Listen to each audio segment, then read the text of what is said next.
Good morning. Welcome everybody to Empowered Living. I have been so excited for this call with my friends, Naomi and Rami Barakat. Did I get it right? Barakat. You've got the Israeli accent. Give me the Israeli pronunciation. Barakat. See, I'm coachable, Naomi. I'm coachable. Yes, you're modeling. You're modeling. That's right. That's right. I had an opportunity. In my work in the John Maxwell team, I met tens of thousands of members, but I never really got to meet everybody, right? And then when I've launched kind of my own business and I opened up for mastermind groups, I've had an opportunity for about 112 people in my mastermind groups to really get to know people. And Naomi and Rami joined our mastermind group, and I had met them through JMT, but very briefly. But over this last year, I've come to really get to know them and love them and appreciate who they are. And they are super gifted in the area of neuro-linguistic programming. So I'm excited because I'm a kind of an NLP geek, I guess you can call me. I'm nowhere at your guys' level, but I know enough to have applied it in my life and it make a big difference. So first off, thank you guys for being part of this show, part of this community, letting me be kind of part of your life, and for agreeing to kind of help demystify neuro-linguistic programming. So thank you guys so much. Thank you, Paul. Thank you, Paul. We love you, Paul. We love you and your team and the community you build. It's beautiful. We feel blessed. Thank you. Every day we know you, we feel that we get better and better. Thank you. So you guys are true Israelis, born in Israel, yeah? And then, so when did you guys come to the US? So we came, better. I always calculate with my kids' age. So Nama was 9, right? So that was it's about 11 years ago, yeah. 11 or 12 years ago. That's beautiful. Well, and we've talked about this. I've been to Israel 3 times. And for those of you who are watching, Naomi and Rami and I are talking about doing a trip, maybe an EL trip to Israel, and they will take us. And trust me, if we go with them, the food and the sights, it'll be an authentic trip to Israel. So if you're watching right now and you would want to go to Israel with us, if you'd like to do an EL trip, put it in the comments. And Paul, all of a sudden when they read the Bible, it will get a totally different, oh my gosh, right? It will be. You are so right. Because I was there, and each time I did, what they would call, I guess, the Holy Land tour. And oh my goodness, it brings the Bible to life. I mean, I remember the first time I was there and I was going to the Mount of Beatitudes, and I could feel, it was just, and in Jerusalem may be one of my favorite. Rome, New York, Lagos, Nigeria, and Jerusalem. It's a heartbeat, right? It's a heartbeat of the world. Jerusalem is, the old city is just, you've got to experience it. So anyway, how did you guys get interested in NLP? Was it something that you did when you were in Israel, or did you first start here in the US? Yeah, so we actually, it's interesting, our connection with USA, first of all, was before we even moved. So we used to fly back and forth for doing the marketing for our business. And then the kids were little and we saw, wow, that's too difficult to go back and forth, leave the kids behind. So we moved to United States. Our NLP experience, Rami was experience it, was exposed to that in his business. So yeah, I'm an entrepreneur, been in business since 1988, and NLP was part of my growth. I learned NLP, I applied NLP in my business, and it helped me tremendously. Not only for myself, it helped me in my relationship with my employee, with my vendors, with my customers. It was tremendous. The application of NLP was tremendous in my life, also in my relationship. Later on, knowing how important it is in everyday life for everyone, I said, okay, I joined Naomi in becoming certified to train other people and take them through the process. Yeah, so like for me, that what happened is I noticed that, like, you know, I was flying back and forth, meeting all these big people in, you know, marketing, even companies of Warren Buffett and things like that.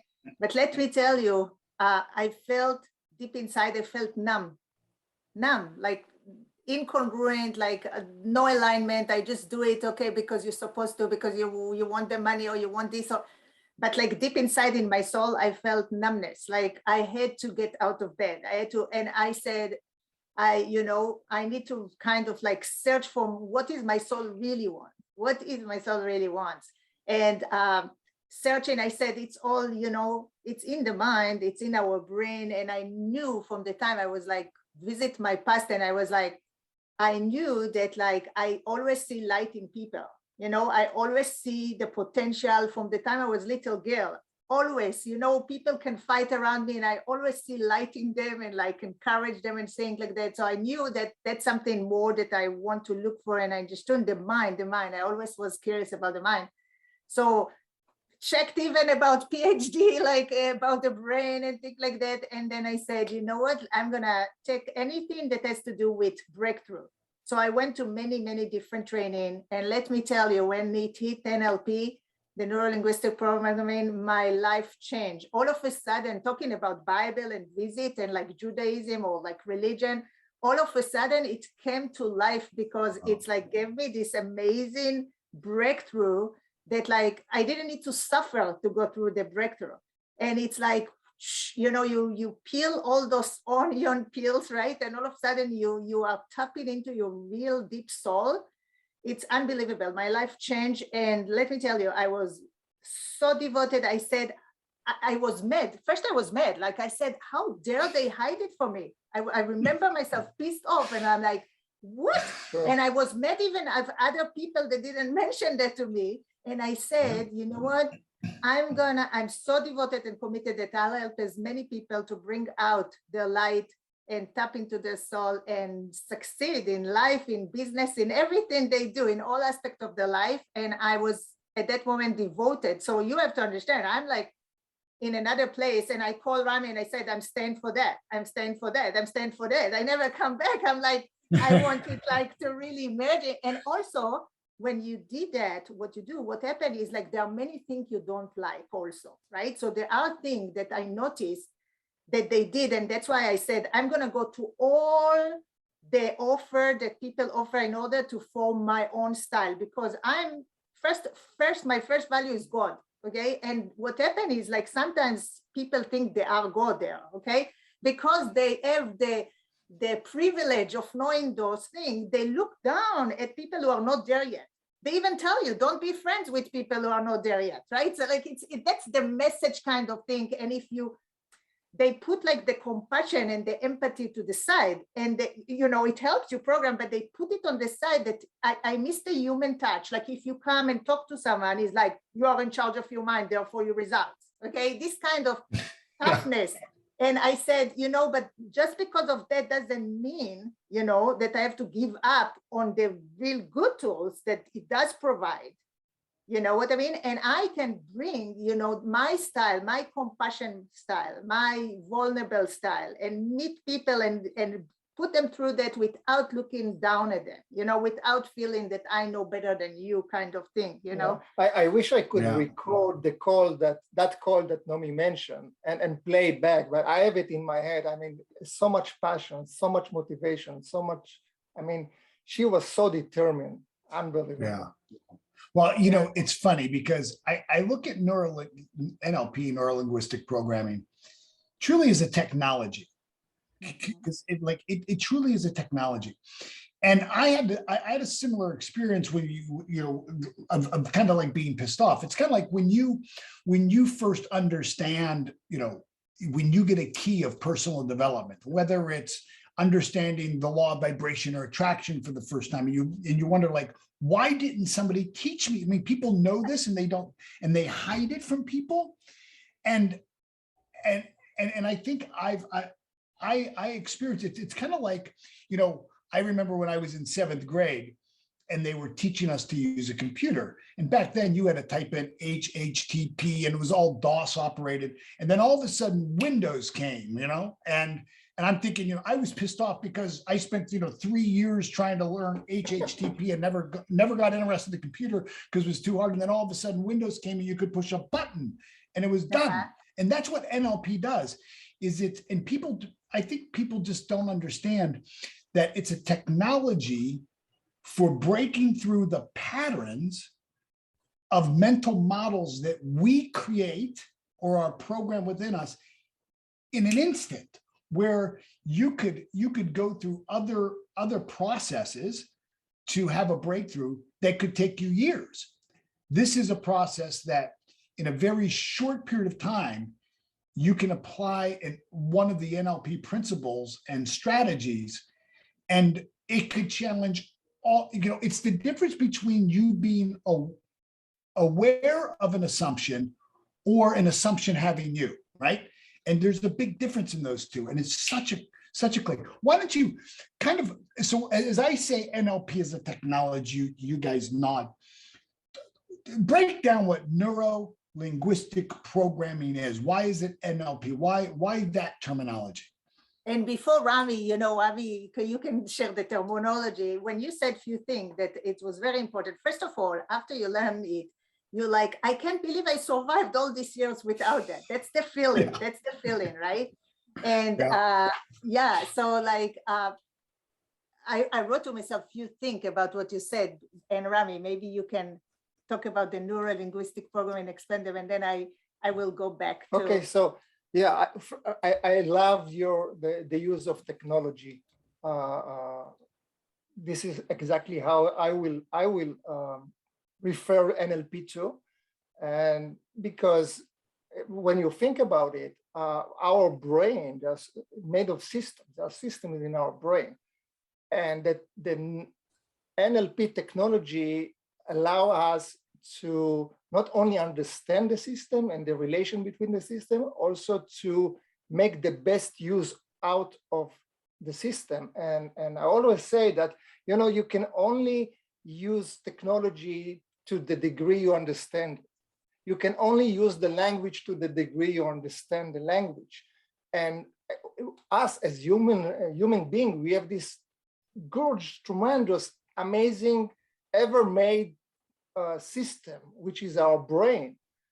I don't know if in the future we will be to replicate it or something like that. It's such a gorgeous, amazing, fascinating device, and we can only use it to the degree we understand it, and knowing how to use it. And unfortunately, study shows that average people use only about 3% of this brain power. And NLP allows us to, you know, to dive into the rest of the 97% and know how to apply it in our life. And yeah, so if you think about it, like it says neuro, right, linguistic programming. So the neuro, right, it's the nervous system. Practically everything go through, every experience go through our nervous system. In fact, they notice, like, you know, even things that you cannot consciously recall, they are still stored in picture in your mind. Right, so everything goes through the nervous system, and we all know by now that mind and body are all connected. And then we have the linguistic, which is the verbal, the language used, but also the non-verbal, right? The physiology, right? The non-verbal language, like the eyes, right? We access information through our eyes, you know, just by looking at a person, right? Just by looking at him, you can see where he accesses information, right? So language, it's also the physical, the eyes, every part of your body. It's part of the language. Actually, our non-verbal communication is more than 60–70%. Right, the tonality, well, right?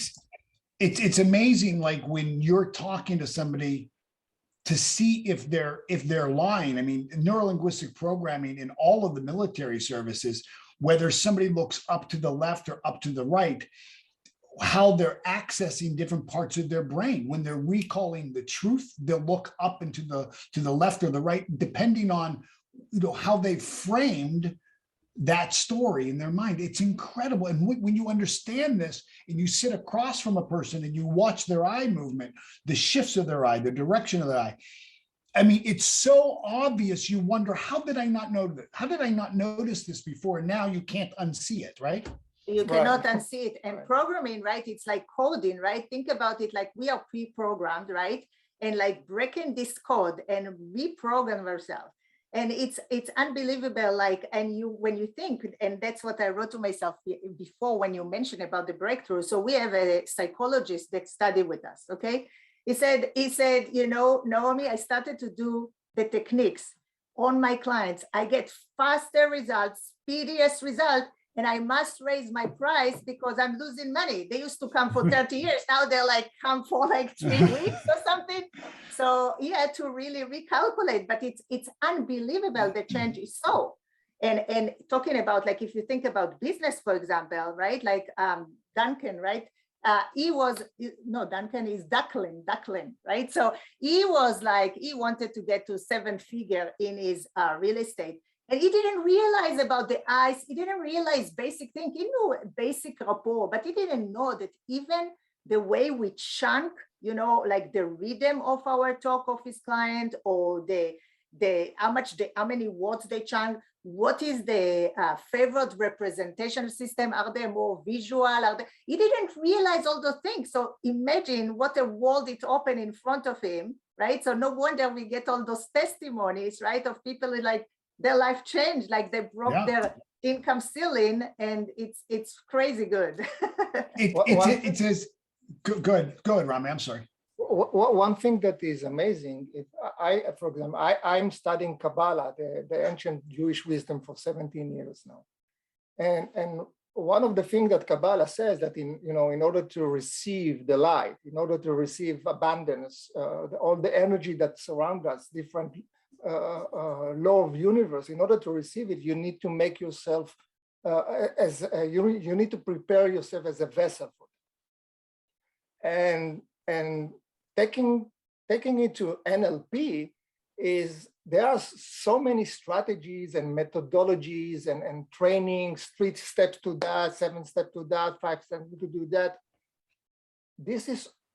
They might be well formed and really can help the people, but if your brain, if you don't reprogram yourself first to be able to receive, to perceive, and to use them, you waste your time. And time is the most precious currency that we have. People say, I don't have time. There is no time. I'm too busy. And one of the funniest things is that they say, if you find something that you work for you, do more of the same. And do more of the same is more time. Put more time. So we say it's not. They say it's not how much time you put in something. It's what you put in the time. We in NLP, we say it's what you take out of the time you put in.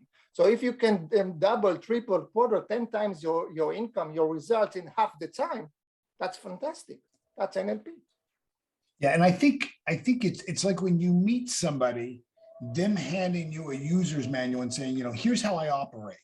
And so imagine in business, or with your children, or with your spouse, just in your everyday life, if you know how you can just subtly influence an outcome by knowing what makes that person tick. What is their mental model of how they see the world, so that you can frame it so that you can have instant rapport, right? It's amazing.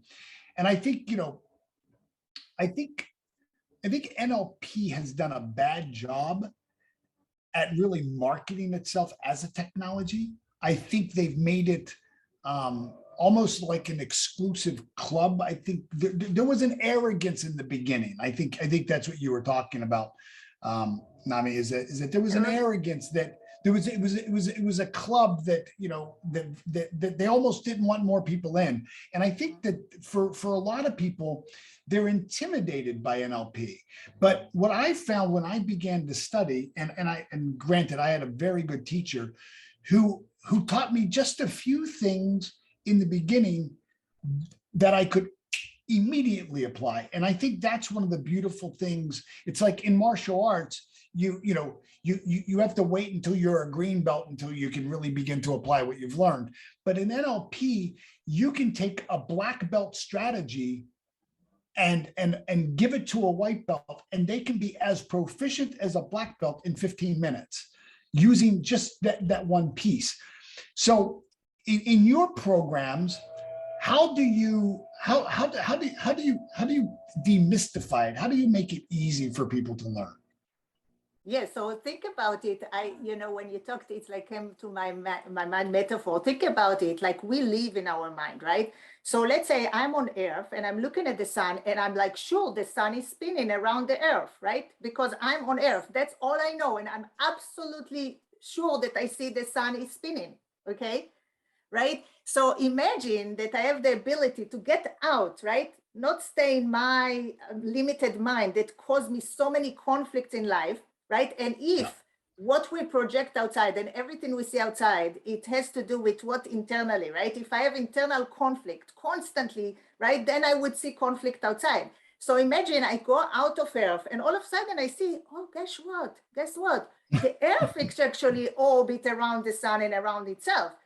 It's like, what? You can bet your life and money, $1 million, that no, the sun is around me, right? So how many conflicts, internal conflicts we have inside us, but how many conflicts we have with other people we try to collaborate with, or like in our business, and your client, my gosh, your client come to you, is torn apart. He comes to you, has no idea if he wants to do it with you or with, doesn't want to do, right? He's like hoping that you will save him. So those tools give you, in no matter what you do, right? In medical, they use it, right? In law, right? In law, like the words that you use, right? And who do we talk most to? To ourselves, right? Yes, absolutely. Right? So like, even when I started the business, I remember the internal conflict that I had, because I grew up in a family that it's all about giving, and giving, it means free. So my father is genius, okay? He knew many languages and stuff. Now he has a little Alzheimer, but he's allowed. He's 80 something, right? 86. But anyway, but like people, with the way we grew in our home, it's like give, and you never like expect to even to get paid. And my father is like so genius, and people ask him, can you do the research for me for the university? I need to do it in English. I don't know how. Can you do?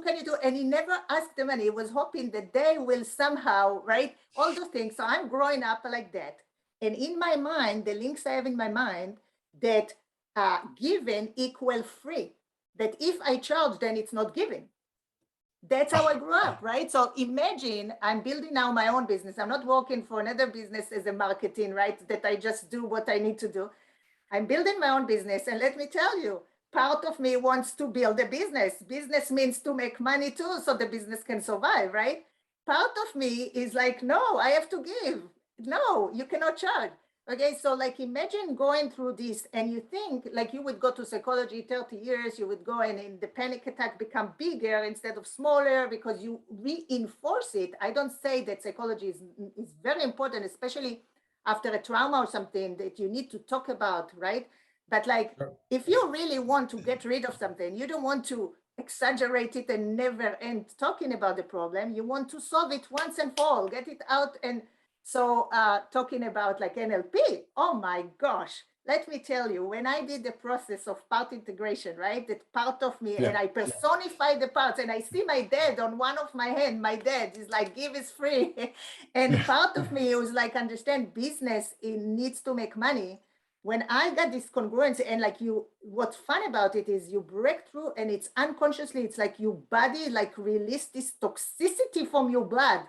When you carry internal conflict within you, you have to understand is it's like the oxygen in your blood is blocked. That's how deep it is.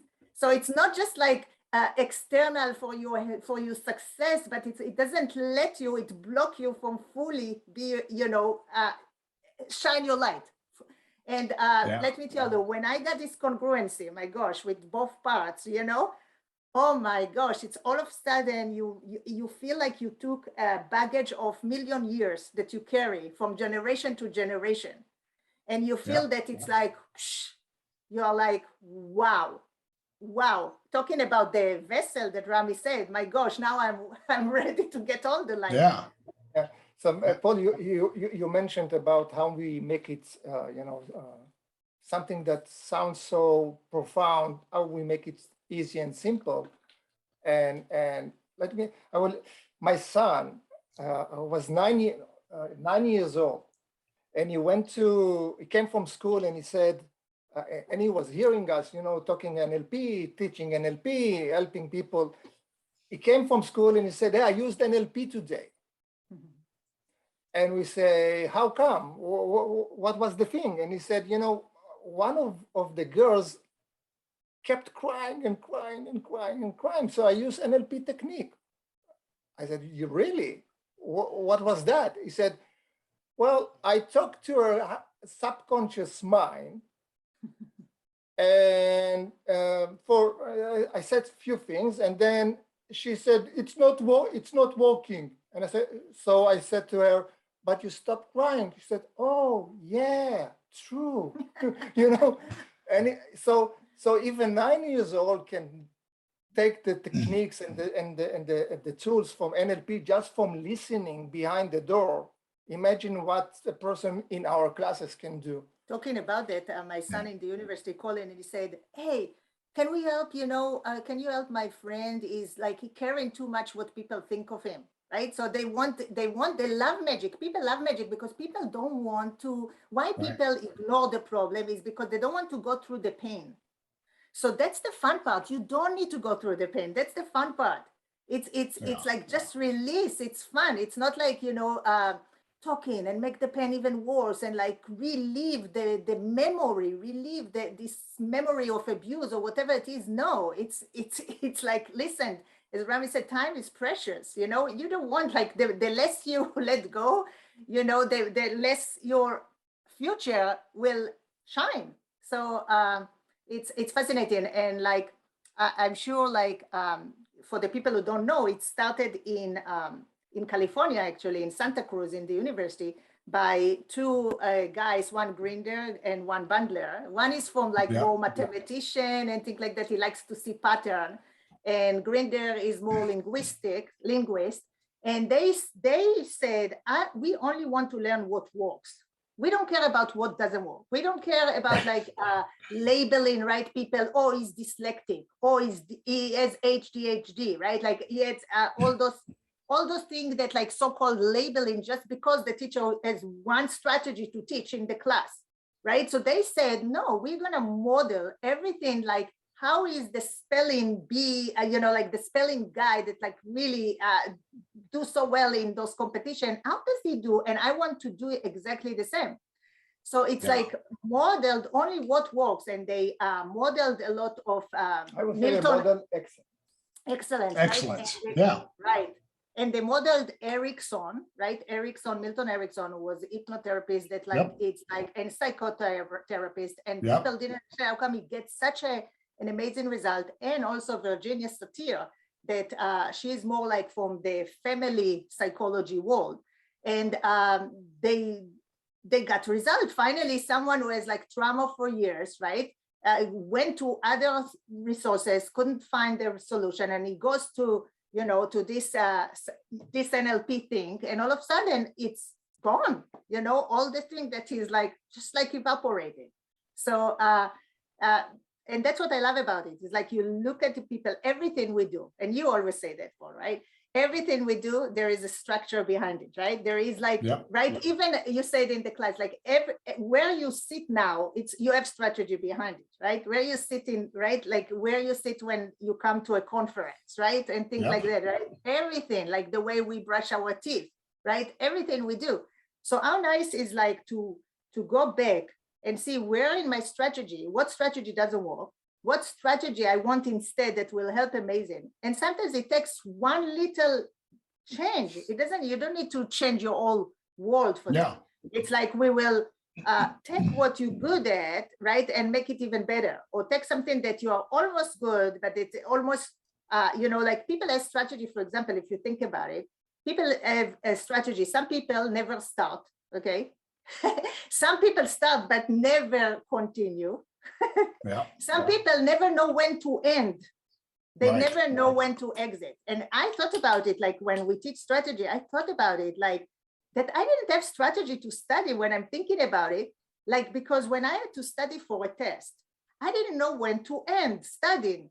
So you know how I decided when to end studying? You won't believe it. When I got anxiety. Can you believe it? That was my strategy. I'm study. I can't until my body cannot take it anymore. Getting anxiety. And now I know that now I don't have a choice but stop studying. So, you know, now I need to relax, right? So this is not a good strategy, right?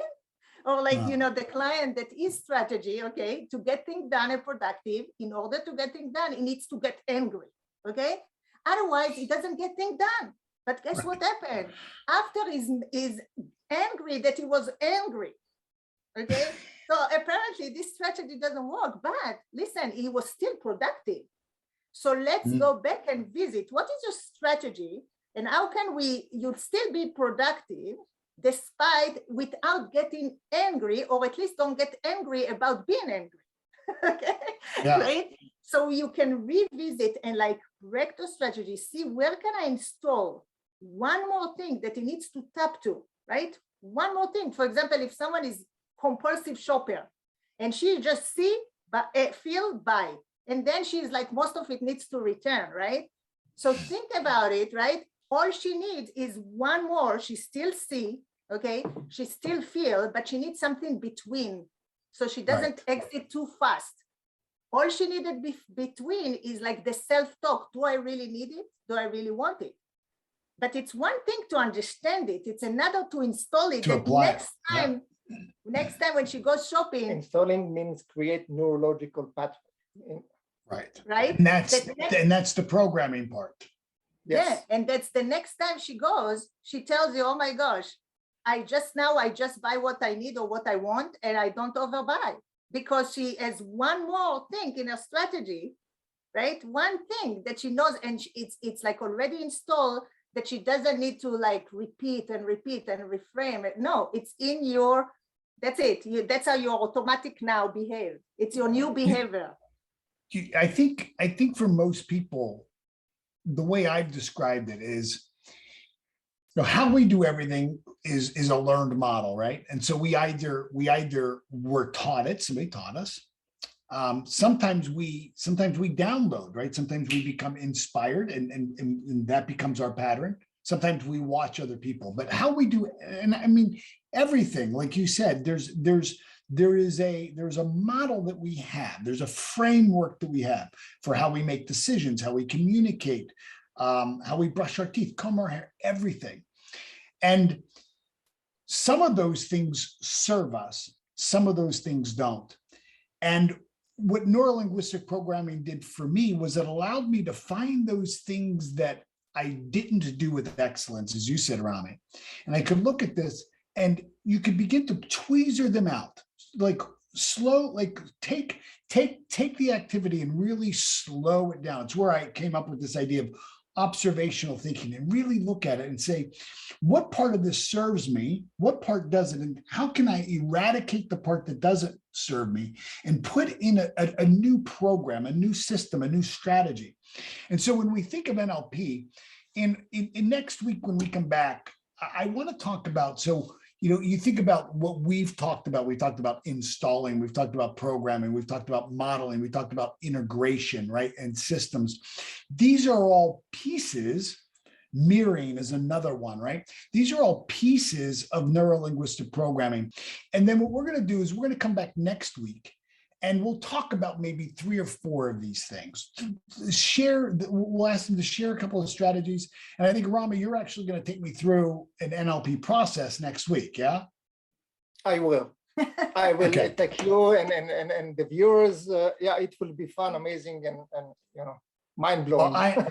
Well, I am ready. Well, look, thank you guys so much for giving up your time with us. I appreciate you. And don't miss next week. Next week, we'll reveal maybe 3 or 4 of the strategies, and then we'll actually take you through a NLP process that you'll be able to experience yourself and feel it yourself and see just the integration of how NLP can be just a marvelous tool for your life. So thank you guys. Thank you. Thank you. And Thank for all you your- Paul, thank so you. much. God Thank bless. you. We'll see Looking you all. forward. God Be bless well. you. See you next week. Be well. Be well. Bye-bye.